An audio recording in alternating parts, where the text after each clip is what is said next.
কবিতা আৰু মই। আজি কবিতাৰ সৈতে বিৰাট আলাপ আলোচনা কৰিলোঁ।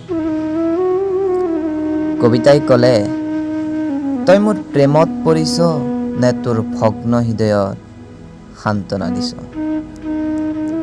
উত্তৰত একোকে ক'ব নোৱাৰিলোঁ।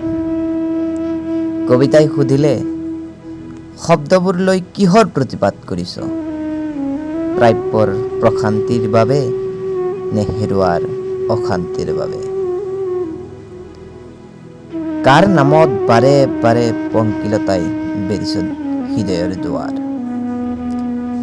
জীৱন্তবোৰক ফাঁচি কাঠত ওলমাইছ নে অগস্তি হৃদয়ৰ শ্ৰাদ্ধ পাতিছ? দুয়ো মৌন হলোঁ।